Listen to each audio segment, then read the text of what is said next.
Friday Night Racing on Off the Ball.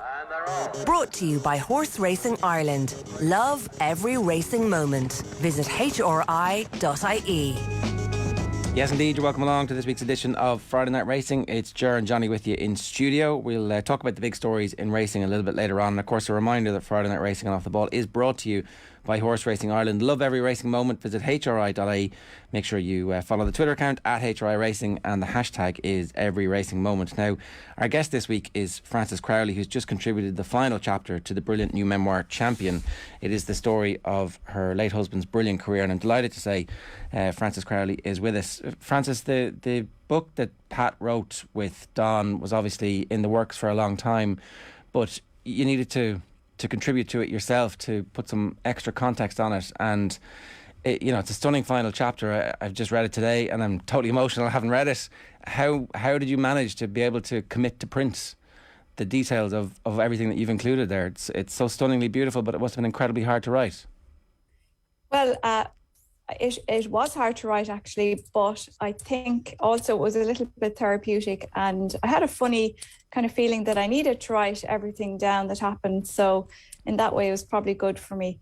And it was hard, and certain parts of it were very hard, but I'm glad I did it now. But also Pat and Don did all the hard work, and I think I'm probably getting the easy part now here. How long ago was the decision made to write the book? Because it's an incredible career, and you want to do justice to the full sweep of it. But obviously, there's also the narrative of what Pat is going through at the same time as well. Yeah, so Bruff Scott contacted Pat and asked him would he be interested in doing the book, and I think at the time Pat was a little bit, who'd want to read about me? I'm kind of boring. I haven't done anything that exciting. But Bruff persuaded him, and Don and Pat started working on it. I suppose it would have been a good year before he died, and they started working with a 2-hour conversation. I think it was every 2 weeks they'd sit down together, and the process actually was really good for Pat at the time. And I remember just thinking, gosh, like he's getting to relive his whole life. Like it was brilliant for him, really, and they worked really well together. And I think Don did a great job, because the feedback I'm getting anyway is that people are saying they can hear Pat in the book. They feel like he's sitting beside them, and they really love it, I think. It's funny, you talked about his initial response being, what have I done?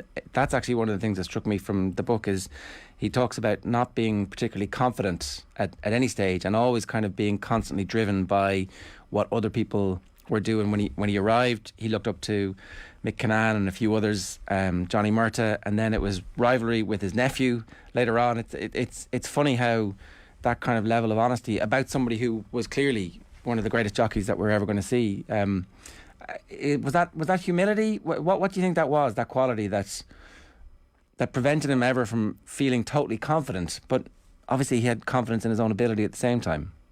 Yeah, well, I think that's. I think a lot of sports people, if you were to really question them, would admit to that.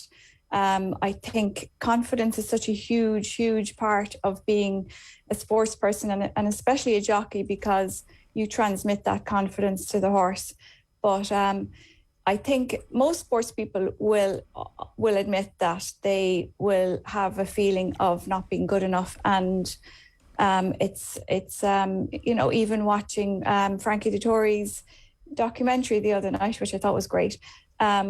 He went through a crisis of confidence as well, and I think and you're always going to be looking at that person, your rival, and wondering, are you as good as them? And I think it's being able to overcome that and have great belief in yourself that kind of makes the good really great.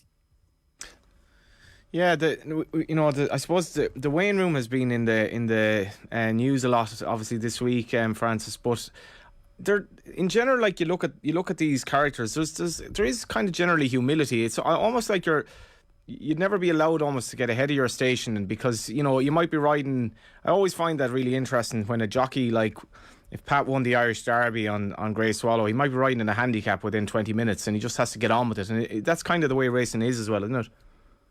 Oh, absolutely. I mean, it's you've heard the saying before, you're only as good as your last winner, and that's perfectly true. No matter what kind of a big win you've had, you could absolutely give the next ride a terrible ride, and you'll be right back down down at the bottom again. So and that's why confidence is such a huge thing, I think, as well with jockeys. But Pat writes about the weighing room a little bit, I think, and he would have had great camaraderie with all the jockeys in the weighing room, and I think he said that they were the fiercest of rivals on the track, but off the track, there was he had great friends in the weighing room. His relationship with Joseph is another interesting bit in the book as well. It's a short enough part, but it was clear that they were driving each other on, that there was a competitive instinct that I'm making this point a little bit earlier on. We were talking to one of the Galway hurlers who's just won a title underneath the management of his brother, who he used to play with, and sometimes you'll say stuff to your family that you wouldn't say to other people, because at the end they kind of have to forgive you. Yeah, well, I'm not sure if he would have said anything to Joseph that he wouldn't have said to anybody else, because he was very close to them all.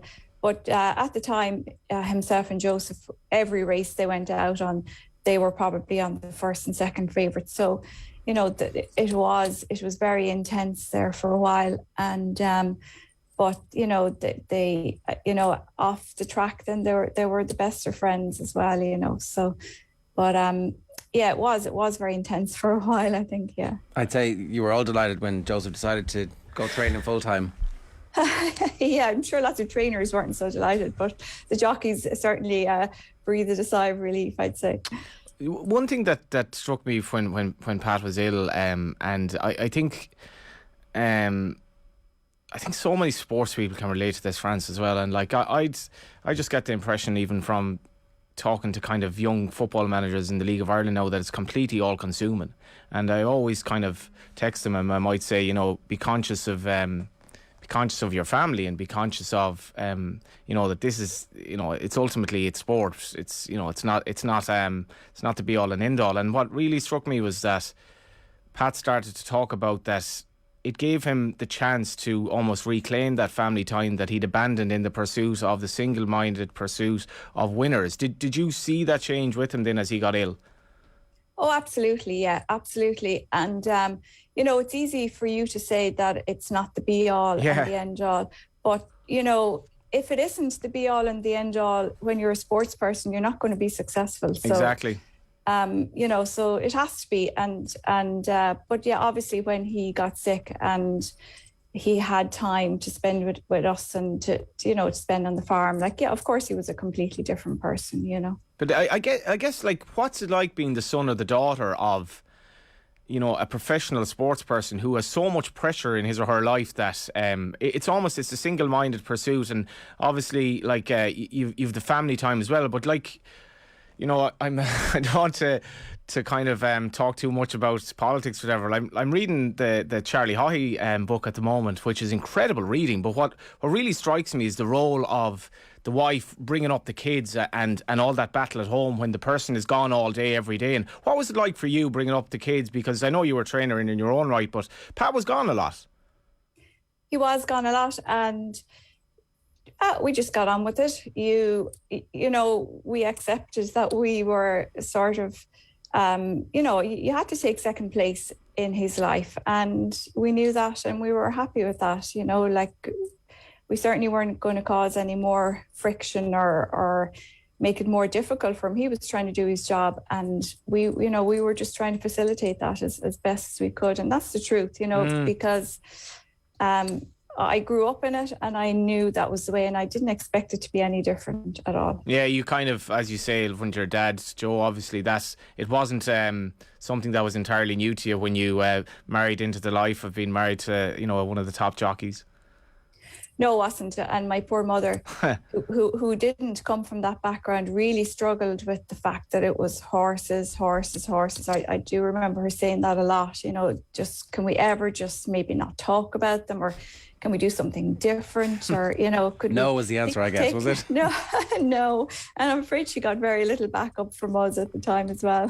It just strikes me that it's not spoken about that much, because it's you are so single-minded. But as you say, France, the flip side of it is Pat Smullen wasn't Pat Smullen unless he had that attitude, I suppose. No, he was. No, and he wouldn't have been happy. I mean, in a lot of ways, as a jockey at that level, you kind of don't be happy a lot of the time anyway, because you're always trying to be better. You're always trying to be the best, and it's a tough life. But he certainly wouldn't have been happy if he wasn't at the top, and that's the way he had to be to get to the top. So I suppose it's a bit of a vicious circle, I suppose. I'm very interested in this, because you did understand what the requirements were to be successful, and Johnny briefly mentioned your training background as well. Like, you only trained a classic winner. Well, that's what I was going to say. This is you have a very deep understanding of what's required to be successful in this sport. And it strikes me that actually that was a partnership, that you kind of obviously had an arrangement where you understood that for the absolute most success to happen, that there were responsibilities, and those responsibilities were divided. That's what it sounds like. Yeah, that's what it was. I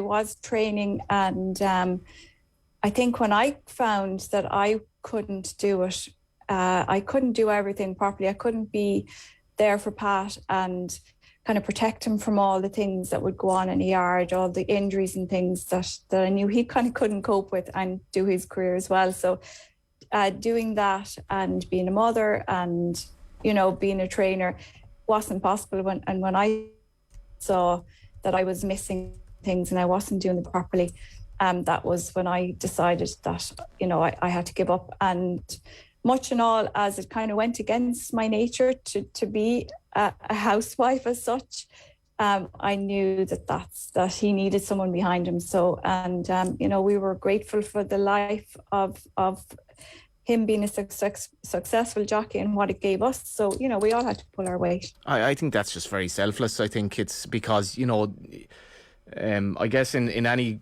good marriage, there's a bit of give, bit of take or whatever, but like ultimately you kind of sacrifice your own career for his betterment. I suppose, as he often said, that if he hadn't been such a successful jockey, we could have been a great team as a training family, and I think that's true. But on the other hand, I often think we were a good team anyway. Only the team was that he was a champion jockey, and I was part of his team with that, I think. So. Look, I loved him. I loved being married to him, and I loved going racing and kind of basking in his limelight, as well. So it wasn't a huge sacrifice, I don't think. Do you think you'd ever go back training? No, no, I wouldn't. It's a tough life, and there's so much more to it even than when I was training. Just the bureaucracy. The paperwork, like everything to do with all the ins and outs of it. Now I just couldn't go back doing it, and contrary to belief, like it doesn't pay that well. It's there's not a huge reward. It's really a way of life more than a well-paying career. It is a way of life, isn't it? Like that's and in a way, I suppose that's the other thing. You knew exactly what was required to be successful at that level because you're from the family background that you're from, and that, I presume, helped to inform the decisions that you would have made as a couple along the way to make sure that Pat was getting the best out of his career too. Yeah.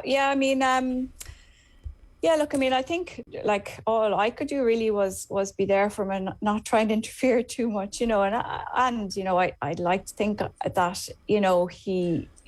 he'd ask me, say, if I'd seen a race, like, if he was worried that maybe, he could have done something better, that I always felt my job as well was to really keep his confidence as high as possible, a bit like, I suppose like a bit like the job of an agent, I think, is there to to absorb any bad things that are said and just to let him know the good things. I really believe confidence is a huge thing with jockeys, and I used to try and keep that part of it as good as possible. So you're a psychologist as well. Oh yeah. That's hard though. Like, that is hard because there's you've got your own frustrations as well, no doubt, and a big race has been lost and you want to vent about whatever, and it's like, okay, I'm going to choose my moment here to make sure that we get through this little squall, and then afterwards I will take my time to vent. Yeah. No, I didn't vent. No, I didn't. No, if you knew Pat, I'd like that he was hard on himself, and if he did something wrong, like, he certainly didn't need someone else telling him that as well, Can I ask as well, in terms of Sarah, Hannah and Paddy, and I know friends of mine who lost a parent when they were young, and I can kind of only speculate as to the journey that they had to go through. And from your perspective, you had this long process of realising that Pat was very sick. Then you had the grief of losing the man in your life. But the kids, what's that challenge like then to kind of, like, I guess, assess how they are and realise that I guess you're all suffering and it's different for them than it would be, I suppose, for you?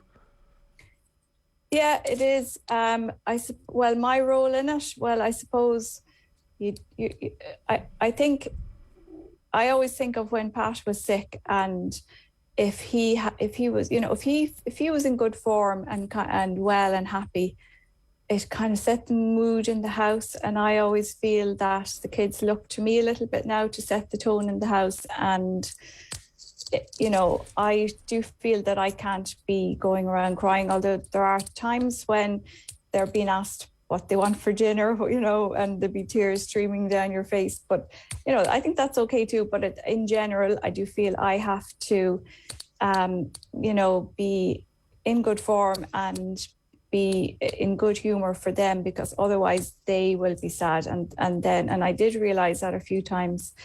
And when you make an effort to be happy for somebody else, then it's like putting a smile on your face. You're actually going to feel a bit better yourself then. And do you when you say that they want probably nice chips for the dinner or whatever, and nice chicken nuggets or whatever, and you're crying, like, is that something that just happens kind of? Is it just a moment that comes to your mind sometime where you have a memory, or is it kind of arbitrary, or is it something that just could be kind of random? Yeah, often it can be something very random, and like, they're very good. I'll have one of them coming over and give me a hug, to make me feel better. Like, that's the way it works. And and then you could have just a really bad day where you just want to cry all day, and that happens the odd time, but that happens with them too. I can kind of see it in them. They might be a bit angry for no reason at all, and that's when I recognise they're kind of having a little bad day, so. And are you a Netflix fan? Not really. So I got into this show on Netflix called Made recently, and it was really bad, but it was kind of like when you were, I don't know, when you started digging, you just kept digging, and I think there were like 10 episodes, and after the 6th episode I thought it was nearly over, and after the 7th episode I thought, this is nearly over. But then it was just, well, I've watched so much of it, and it didn't really get any better. But at the end, basically, there's this young kind of struggling single mother, but she gets all these other kind of women around in this room, and they have a chat, and she just says, I want you to write a story. And she says, when I write, basically stuff comes out from my mind that I wouldn't be able to actually, like, put into words in any shape or form, or put into meaning without writing it. And she found, like, that by just writing something, that's my therapy. That's basically me coming to terms with what's in my mind. Was that like that for you? Definitely was, yeah. Writing the last little bit for the book definitely was like that. And because I remember somebody asked me to talk about it. Like, it's very hard to talk about that, Pat dying and the funeral and everything. But writing it down definitely was, it wasn't easy, but it was good. I think it was definitely therapeutic for me. Yeah. It's also something that at some stage the kids will be able to read. Absolutely, yeah, absolutely. It's you know, the younger two won't even look in the direction of the book right now, but they'll have it. It'll be there for them, and that's one of the reasons I really wanted Pat to do the book. Obviously, at the time, I really was thinking that he wouldn't die, and you know that we'd have a happy ending. But and that's the other thing, is I kind of wanted there to be a happy ending. So I wanted to show that, yeah, he died, but we really do feel he's still here. You know, there kind of is a happy ending there, you know. Can I ask you about that, actually, Frances? Because I was on the Independent's website, I think, last Monday, and at that particular time, your interview and your story about the book, and particularly the line, which was the headline, which was something to the effect of, you know, Pat's gone to such an amazing place, I think he wants us to know about it. And I think that headline, you know, I'd say 99% of the people who read that article probably have no interest in racing, and probably very many of them have had grief in their lives, possibly extreme grief, where they want to feel that belief that there is that other space there, that Pat is still around, and that it was a really arresting headline, I thought. Yeah, I mean, what I tried to do was just to say these are the things that happened, and you know, we know that he was telling us that he, like, I do feel he suffered so much that when he did get that piece, that it was like it was really amazing for him, and he really had to let us know that everything was okay. So yeah, I mean, I think it's not something like I never, like, that's something I ever expected, but I just wanted to say, do you know what, these things happened, and you can take them as you want, but at the end of the day, I think there is something out there. Like, there is a lot more than we know right there, and we're all going to die. So, you know, I just think that's very powerful. I just think it's very powerful because, like, the prospect of just this entire blackness is so horrific for anyone to deal with, that I think for you to believe that, and even the most cynical person out there will take comfort from that, because I think even that makes people happier to read that. Yeah, and I mean, you know, Pat, to be honest, Pat and I, we weren't able to talk about dying. We weren't able to talk about death, which I kind of wish we could have, but we just didn't know how to talk about it. And I know Pat was afraid to die, and I know he worried about, you know, of course he worried about what was out there, what was next. Do you just disappear? You know, he didn't want to die. And, you know, so I think, you know, that also was, you know, I think it was like a huge relief for him, or, you know, to find that, you know, that actually it's quite nice, I think. It's an incredible last chapter. Like, you know, Johnny knows me very well. I am one of those most cynical people in the world, and I was completely overwhelmed reading that. And I think what you've done is you've opened up a conversation that people will be able to start talking about death. Pat Smullen's very famous, and his fundraising in the last year of his life was incredible, and the fact that it went to proper research, that this was like, it's actually making a change, and there's loads of stuff that people can do research on and see that the change that the money that he's raised is making, and for him to bear that so publicly, while at the same time you're telling us now how much pain he was going through, and the pain that you have carried and will continue to carry, but the joy that you feel in being able to see these things and talk about it is unbelievably powerful, I think. And you know, it's a brilliant final chapter, and I'm so glad that you got some relief from it as well, because, you know, we read loads of sports books about sports people, but I think for you and for your family and for the people who read this is going to be special. So I just want to say thanks. It was great. You're welcome. And you know, that's exactly what I wanted to do, was actually, yeah, put it out there and open the conversation, because I just kept saying to myself, why did nobody ever tell me that these kind of things could have happened? Like, you know, it actually would have brought Pat a bit of comfort if he maybe knew. Now, maybe he wouldn't have believed it, but he was a cynical old soul possible as well. Yeah. Yeah, well, it's a bit like you have to experience it to really believe it. And I kind of feel a bit blessed that I did experience those things. I feel like it's a gift from Pat to us. And, you know, maybe a lot of people reading it will probably say, like, she has finally lost it, like, what a fruitcake. But I feel like it's a gift from Pat. Yeah, you have that day at the Curragh as well. Just like I'll never forget that. That fundraising day of Irish Champions Weekend. Like I was genuinely in the press room looking at Tony McCoy welling up and like really struggling myself to hold it in, because there were maybe 10,000 people there that day. But I've never been at a sporting occasion that was so fraught with what was at stake here and what Pat was doing. And I remember going in that day and having the crack with him about Dermot Weld, and he was laughing away, and you sensed he might be fighting a tough battle himself, but that fun was there. But just the legacy of what he achieved, and as Ger says, it made a difference. It really made a difference. And Pat's not around, but he's still around. He's still making a difference, because what he did is make a difference to people's lives. Yeah, like that was a massive day. It was brilliant. And yeah, it was so emotional, and it was a really brilliant day in so many ways, like for the Curragh and the amount of money raised. And although it was very hard on Pat, I think because he really was looking forward to riding in that race, it really meant a lot to him. And I think he'd be really happy with what the money is being used for.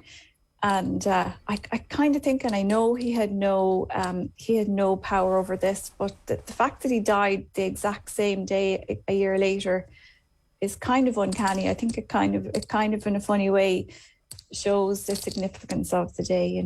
Totally. Frances, we let you go. You've been great with your time. Thanks a million. I hope everybody who's listening to this gets a chance to read the book at some stage. And well done. Thanks a million for talking to us today.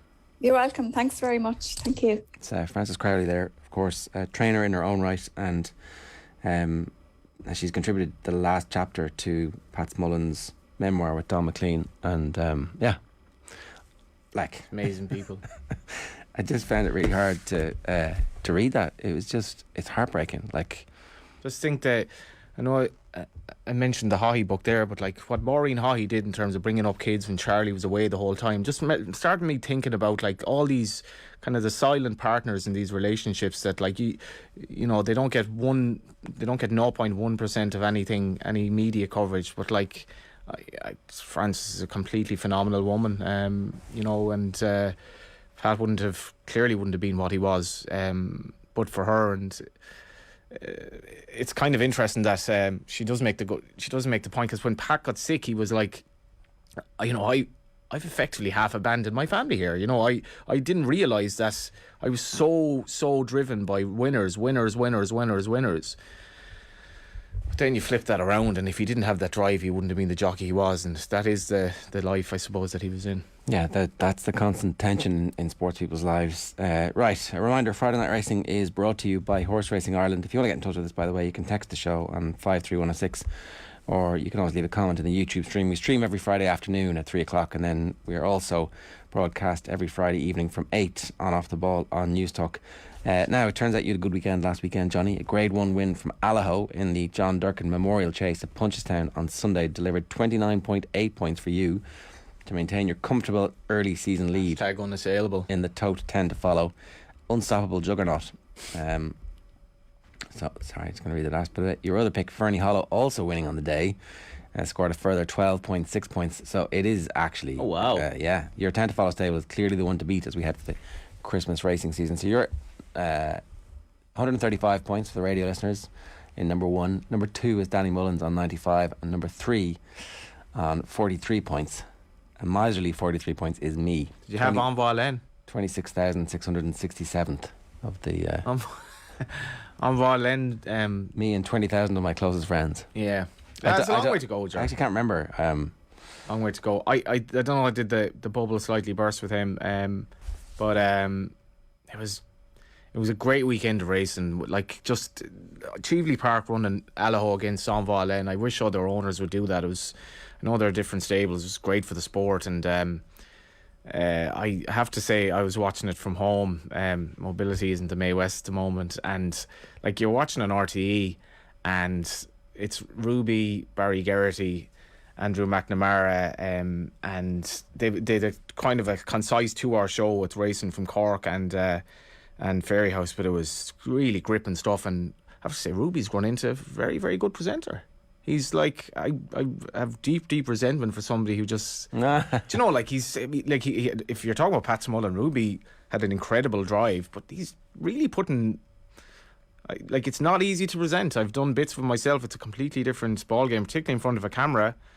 If not a duck to water, he's making a fair old show of it. We should talk about the Robbie Dunn, Bryony Frost case. It was the other big news that came out this week.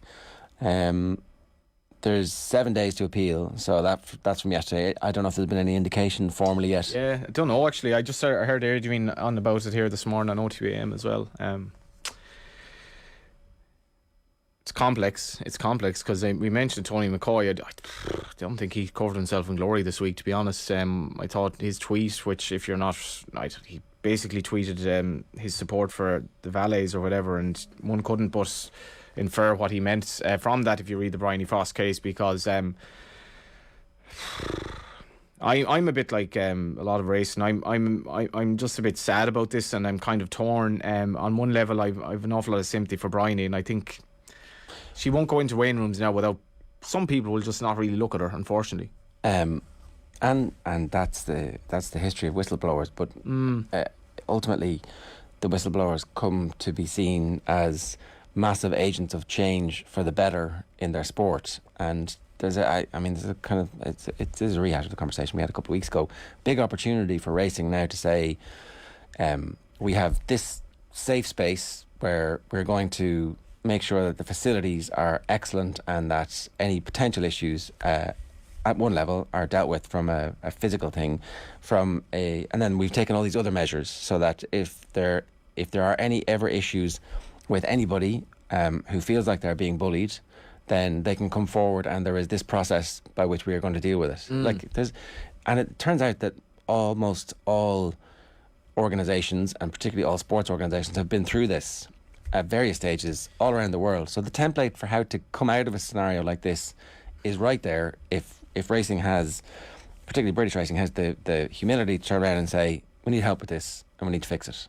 And I'm not sure that's happening. Well, it feels like a very defensive response. The Jockeys Association response, the PGA was interesting, but again, I'm not sure the PGA really has dealt with this all that well either, in that it was, I think it was like kind of worried about the PGA is the Professional Jockeys Association. So I'm not sure it's really represented Bryony as well as it should have here, notwithstanding the fact that there are an awful lot of jockeys who aren't satisfied with the outcome of this case and think that, he has a right to appeal Robert Dunn or whatever. But I don't think their conduct was great. I have my own views on it, but Bryony has done something here that I think, one way or the other, will be fantastic for racing, because the last sort of month or so we've had, and we spoke about this, like Henry de Bromhead bringing over these horses for the... British racing is all about Saturdays. Like, everyone is watching it on terrestrial TV, or certainly that was the case. And we Bridget Andrews, Bryony Frost and Rachel Blackmore in the last month or so winning the big races on Saturdays. 3 female jockeys. And I think Bryony now has become such a focal point for people who will become interested in racing, because a female jockey took a stand on this and was brave enough to take on what was effectively a very anachronistic system. But hopefully people might stay tuned in now and track her career, because she, regardless of whatever your views are on the case, and I think it's respectful that people have different views in it, I think it was really brave what she did. Okay. Right. Should we talk about some of the actual racing this weekend? So there isn't much actually. See, at Cheltenham, and no Irish racing on Sunday. I have to say I'm not really sure why that is. Might be just one of the days off for the stable staff. But Cheltenham obviously, and cracking card at Fairyhouse tomorrow. Fairyhouse tomorrow. Statler is making his chase debut. Paul Townend returns to the fray. He's been out for a while. He's kind of been eased back into action. He's riding Blue Lord in the first race, first time tongue tie, and that'll be quite interesting. Statler then, hell of a book of rides for Paul to come back into, and I think I was looking it up today, he's a long way off I think he's about 22 points off 22 winners off the lead, which is set by Darragh O'Keefe, but he's still sort of hot favourite. Having said that, Rachel Blackmore, I think, is... she's in second place, so she'd have a good chance as well. And like last weekend's racing was brilliant, and we're kind of getting going. Good racing at Cheltenham as well this weekend. Okay, all right. Anything else?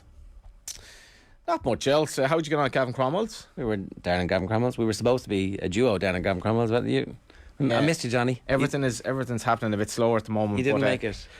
Just for the people, if they're still listening in, what's it like to visit a racing yard early in the morning in the winter? It's nice, isn't it? It's amazing. Well, so we were down on Thursday morning, and obviously Tuesday and Wednesday had been the storm, and everything was calm, and the sun gently rose in the distance. You're like, wow, this is absolutely amazing. And the sounds and the sights of the yard are just like mesmeric. It is. Really I just think we need to bring more kids to that experience, because I think a lot of them will be kind of hooked. The beauty of the horse and just that atmosphere in early morning, where a lot of the time the racing trainer has his day's work done when you're kind of getting out of bed, you know. Yeah. No, totally. Like you, I mean me, but yeah, you didn't get out of bed.